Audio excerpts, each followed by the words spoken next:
Welcome back to Bramble and Bone. I'm your host, KT, and you're listening to Case File 002. In every cold case box pulled from the dark corners of a law enforcement archive, there's a single document, a single phrase, or a single line of testimony that hangs over the entire record like a shadow. Tonight, our file opens on a line of sworn testimony given to state investigators in the dead of winter in 1984. It reads, "He told me if I ever said a word, he'd come back and do the same thing to my whole family." That single sentence set the tone for 40 years of fear, silence, and an open jail door in Wilkes County, North Carolina. It is a story about a young mother who went for a late-night drive and never came back. A violent struggle on a mountain ridge, and a security failure so colossal that it allowed a capital murder suspect to simply walk off into the dark.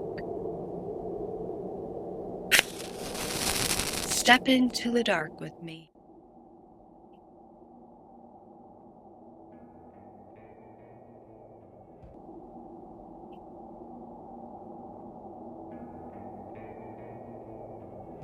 If you drive north out of the town of Wilkesboro along North Carolina Highway 16, the modern world slowly begins to strip away. The two-lane asphalt begins to twist and bank as it climbs into the high elevations of the Blue Ridge. In the dead of winter, when the leaves have all been stripped clean from the oaks and poplars, those dark mountain ridges feel suffocatingly close. There's a specific kind of quiet that lives up in these hollows, a heavy, dense silence where the forest swallows sound whole, and the mountain fog settles so thick that you can't see 10 feet past your own windshield.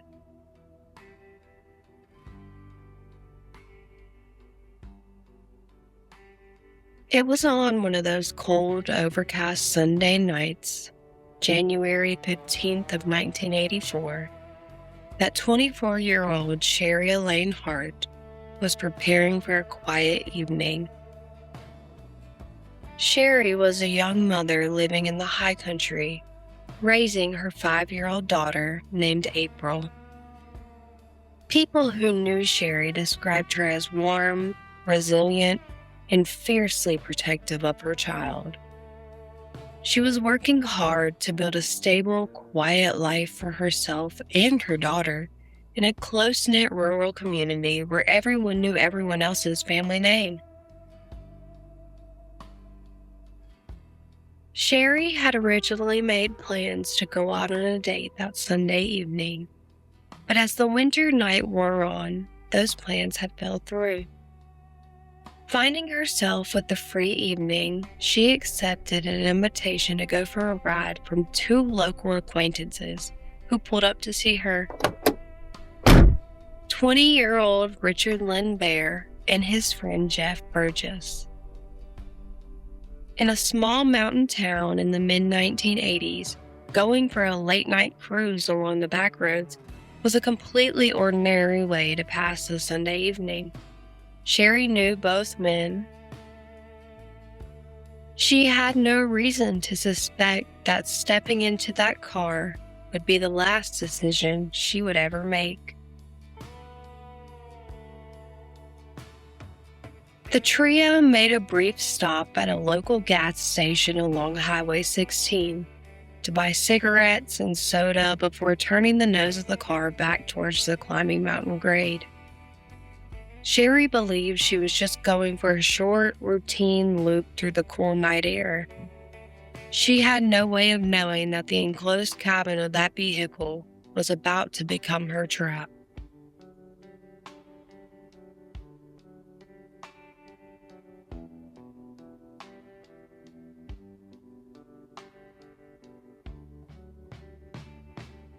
They moved north along Highway 16 in Bare's white 1977 Ford Mustang. The tires hummed steadily against the cold asphalt as the car climbed higher and higher towards the Blue Ridge Parkway, leaving the streetlights of the valley far behind. Bare was at the wheel, Burgess in the passenger seat, and Sherry sat between them.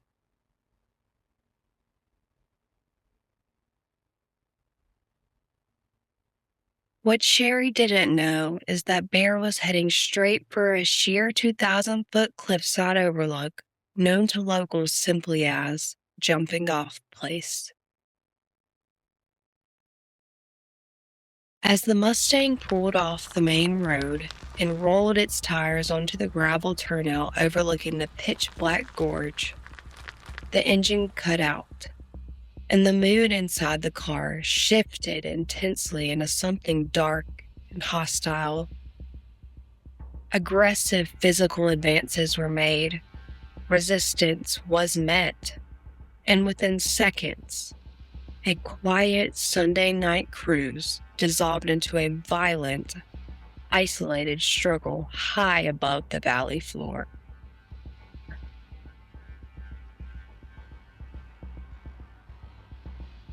When Monday morning arrived and Sherry failed to return home to her daughter, panic set in immediately. In a small mountain community, people notice when a mother doesn't show up. Sherry's family contacted the local sheriff's department, and within 48 hours, her name was officially entered into state and federal databases as a missing person. For 11 long, agonizing months, Sherry Hart was nothing more than a paper folder sitting on an investigator's desk. Her family was desperate and spent those years driving the winding back roads of Ashe, Wilkes, and Watauga counties. They taped black and white missing flyers to gas station glass doors and telephone poles. They waited by the phone for news, praying for a lead, while rumors circulated quietly through the mountain hollows. Winter turned into the spring-fall of 1984. The mountain laurel bloomed across the ridges. Summer came and went, and by late autumn, the leaves turned bright red and dropped from the trees once again. But high above the valley, tucked into the frozen shadow of the cliff, the mountain was keeping a secret.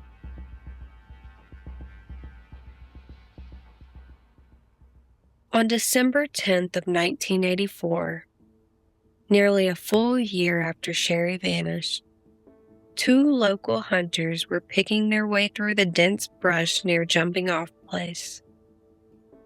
As they walked near the edge of the scenic overlook, one of them looked down past the rock face and into the deep shadows of the 2,000-foot ravine below. Far down the slope, caught in the thick underbrush, they saw something that made them stop in their tracks. The terrain at Jumping Off Place is notoriously steep and treacherous. The incline drops away at near vertical angles, chokes with dense rhododendron thickets, loose boulder fields, and fallen timber. When law enforcement and rescue personnel arrived on scene, they realized standard walking gear was useless. Search teams had to rig heavy rappelling ropes, harnesses, and specialized mountain recovery equipment just to lower themselves down the cliff face into the hollow. Buried beneath 11 months of accumulated leaf litter, winter snows, and forest debris lay human remains. Forensic identification was completed using dental records, confirming the nightmares Sherry's family had endured for nearly a year. The remains were those of Sherry Hart.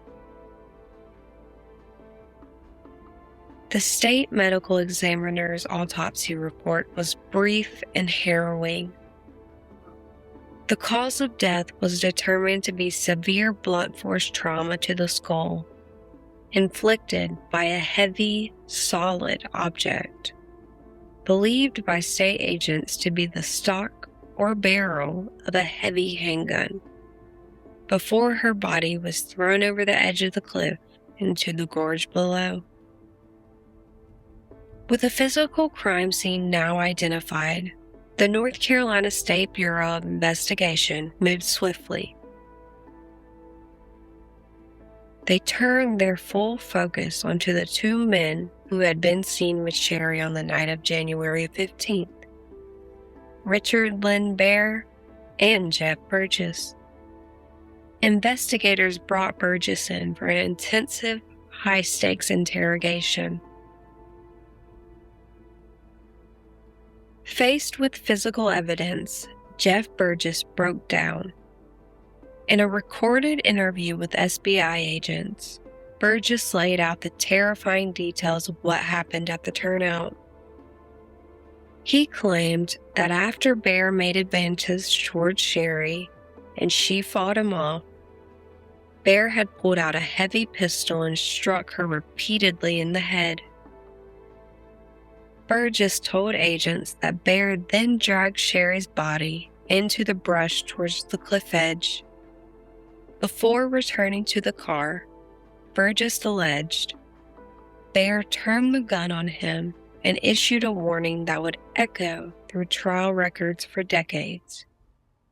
If Burgess ever breathed a word of what he saw to the sheriff, Bare promised he would come back and slaughter Burgess's entire family.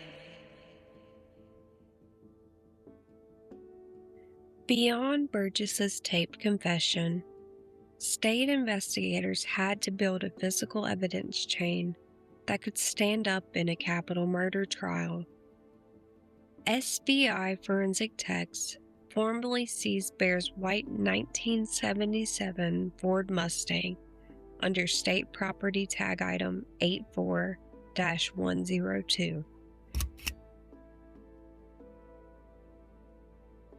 Laboratory analysis of mineral residue and crushed rock scraped from the Mustang's wheel wells produced an exact match to the specific gravel turnout at Jumping Off Place. Microscopic upholstery fibers recovered from inside the passenger cabin further placed Sherry inside the vehicle on the night of her disappearance. Down in the ravine, evidence recovery teams methodically cataloged Sherry's clothing remnants and personal effects, which had been preserved beneath the frozen leaf mold. Furthermore, state pathology experts documented distinct indentation fractures on the skull that matched the heavy steel frame of a large caliber revolver. Armed with Burgess's detailed statement and corroborating physical evidence from the vehicle and the ravine, law enforcement moved in. In March of 1985, state troopers and deputy sheriffs surrounded 20-year-old Richard Lynn Bare and placed him under arrest.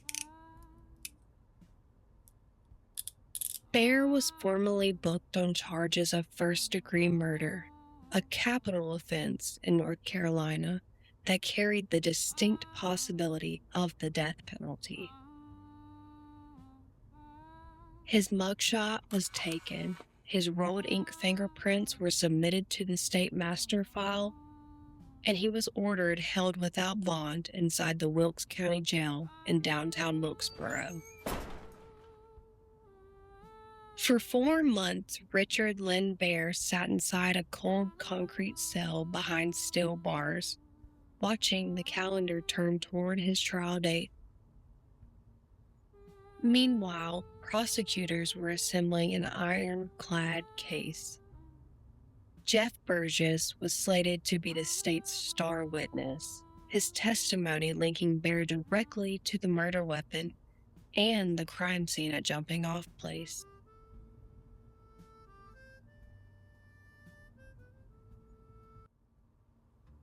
Then came the night of Wednesday, July 17th, 1985. It was a stifling, humid summer evening in the foothills. The jailhouse was operating under standard night shift staffing. What should have been a routine, lockdown evening turned into one of the most astonishing security failures in the history of North Carolina corrections. Sometime shortly before midnight, Richard Lynn Bare managed to execute a plan that investigators still dissect today. Whether using a smuggled implement, exploiting a mechanical flaw in the cell lock mechanism, or taking advantage of a lapsed security protocol during guard rotations, Bare managed to unlock his cell door without raising an alarm. He stepped silently out onto the linoleum floor of the cell block corridor. He navigated the interior passageways of the jail facility, bypassed secondary security doors, and walked straight out of the building into the dark, humid night of Wilkesboro. Hours passed before jail staff conducted a routine head count and realized Bare's cell stood empty. By the time the emergency alert was broadcast over county radio dispatch, Bare had a massive head start. State troopers, local deputies, and specialized canine tracking units equipped with bloodhounds rushed to surround the perimeter of the jail. The dogs were given articles of Bare's clothing to catch his scent, but the heavy summer humidity and the hours-long delay had done their work. The scent trail dissipated near the edge of town. The dogs then lost the trail. Richard Lynn Bare had vanished into thin air.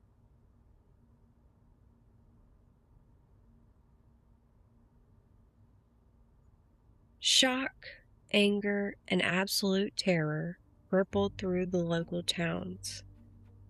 Sherry Hart's family was placed under law enforcement monitoring, and Jeff Burgess, who was being held across county lines in the Ashe County Jail for his own protection, went into immediate hiding, terrified that Bare was coming to fulfill his promise. To understand how a 20-year-old capital murder suspect could vanish like smoke into the midnight air on July 17, 1985, you have to understand the sheer, unforgiving brutality of the geography he escaped into.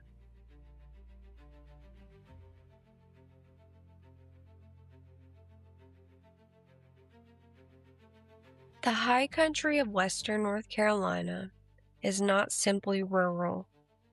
It is a vast, ancient wilderness labyrinth. Wilkes, Ashe, and Watauga counties encompass thousands of square miles of dense hardwood forests, jagged granite cliffs, hidden mountain hollows, and miles of razor-sharp ridges.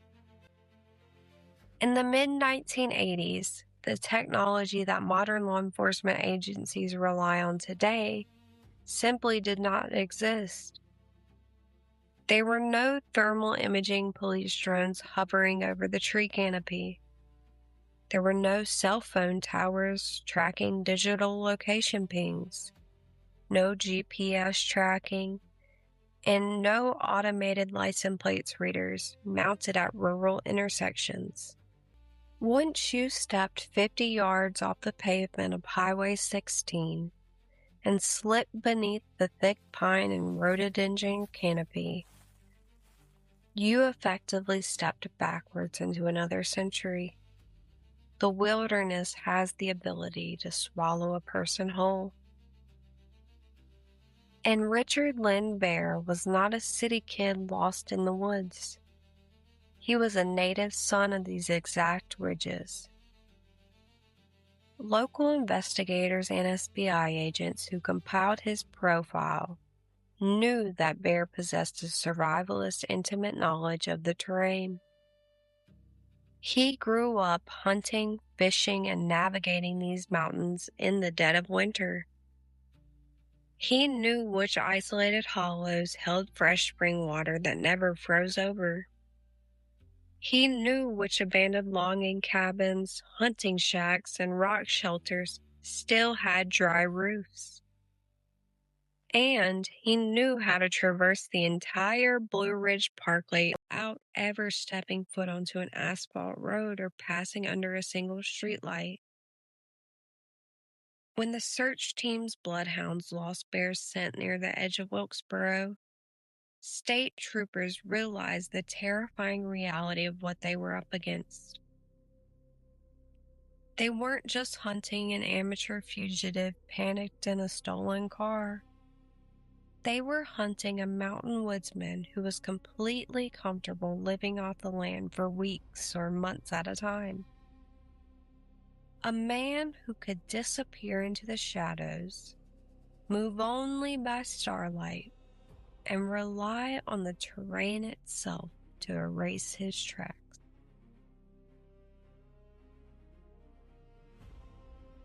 When Richard Lynn Bare walked out of the Wilkes County Jail on July 17th of 1985, he didn't just escape a brick building. He stepped into the rugged geography of the Appalachian Mountains and became a living ghost.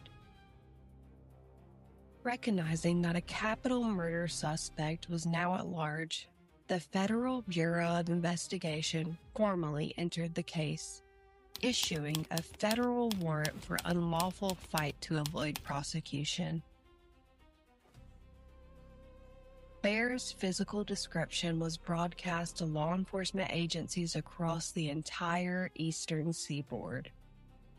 Sightings began pouring in from truck stops, campgrounds, and rural towns from Georgia to Pennsylvania. In the spring of 1993, 8 years after the escape, federal agents received what they believed was their best breakthrough in nearly a decade.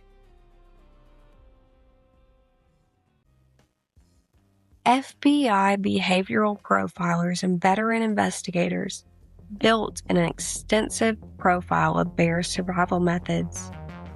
Search bulletins distributed to law enforcement highlighted several hyper-specific traits. 1. An intense visceral physical hatred of tobacco smoke. 2.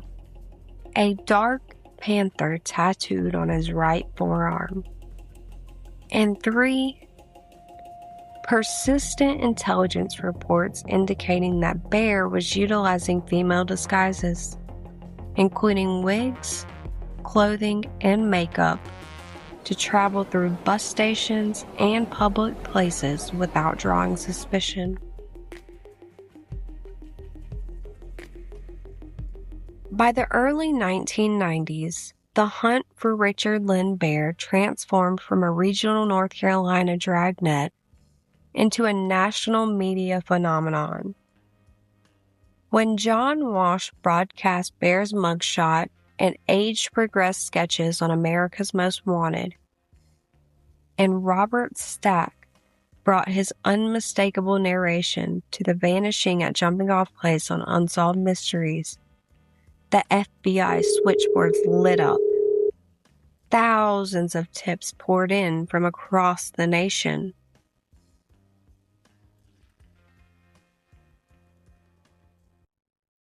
As Bare's face appeared on the screen, along with the description of his panther tattoo and his intense aversion to tobacco smoke, the tipster froze.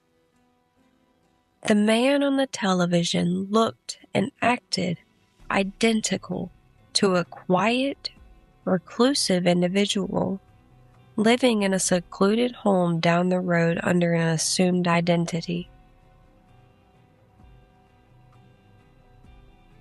The tip was vetted and immediately classified as high priority. A joint federal task force comprising heavily armed FBI SWAT operators and state police tactical units converged on the secluded Delaware neighborhood under the cover of darkness.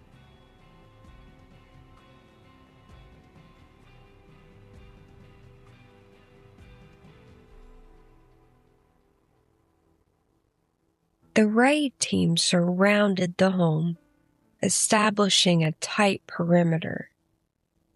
On command, tactical operators breached the doors, deployed stun grenades, and stormed the residence, clearing room after room.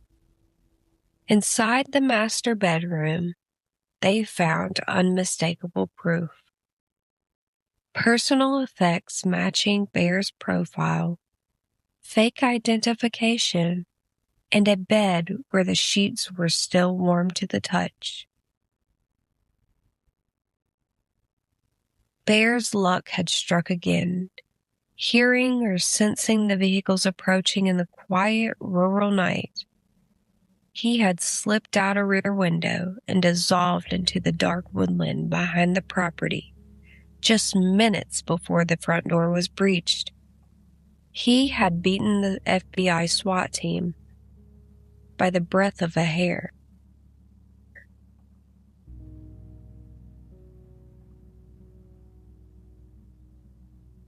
When a man vanishes like smoke into these mountains, rumor quickly fills the voids where truth ought to be.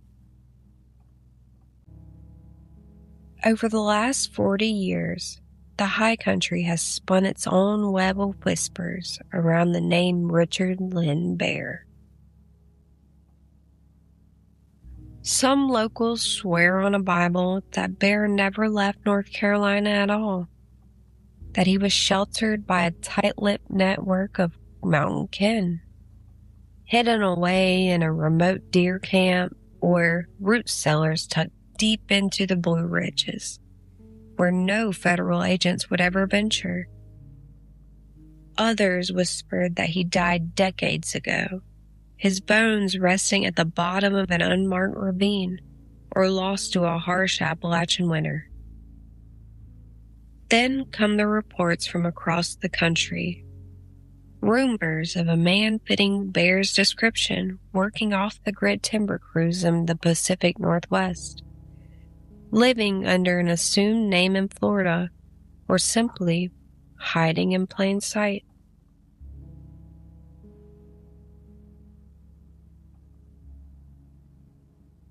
Four decades have now passed since that white 1977 Ford Mustang turned onto Highway 16 and climbed towards jumping off place.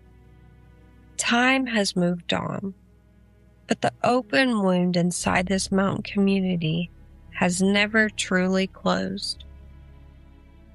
Jeff Burgess, the man whose testimony was supposed to put Bare behind bars, the man who spent decades looking over his shoulder in fear of a nighttime visitor, sadly passed away in 2012 at age 47. He took his personal, first-hand memory of that terrifying January night to the grave without ever sitting in a courtroom witness box to see justice delivered. Sherry Hart's daughter April was just 5 years old when her mother vanished into the winter night. She didn't get to grow up with a mother's guidance, her laughter, or her presence at milestones. Only a stack of yellowed newspaper clippings, a mother's photo, and a dark shadow hanging over her hometown. Today, April is a grown woman raising 3 children of her own right here in North Carolina.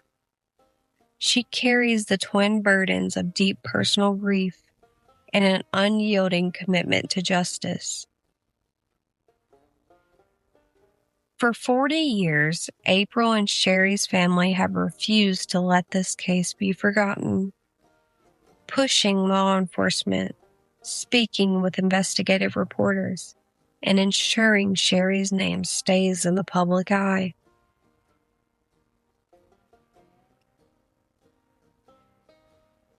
For April, the pain isn't just that her mother was taken. It's the lingering outrage that the man responsible was handed his freedom on an unlocked silver platter. Yet Sherry's family holds on to a steady, persistent hope that before Bare meets his end, Sherry Hart will finally have her day in court. In the legal system, there is an old maxim: justice delayed is justice denied.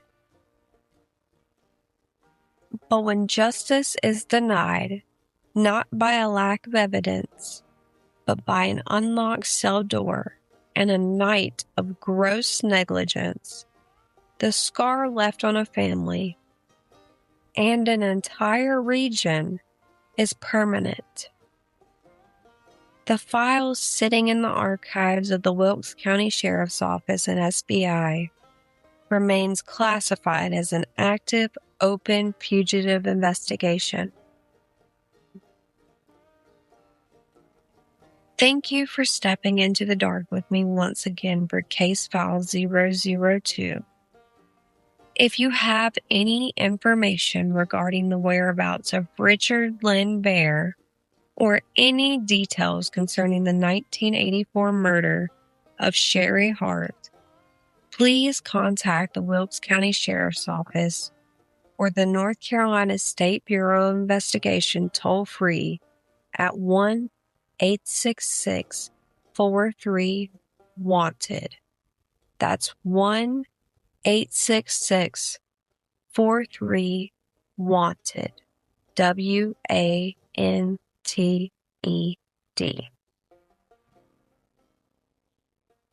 Make sure to hit follow or subscribe on Spotify, Apple Podcasts, or wherever you listen to your files so you never miss an episode.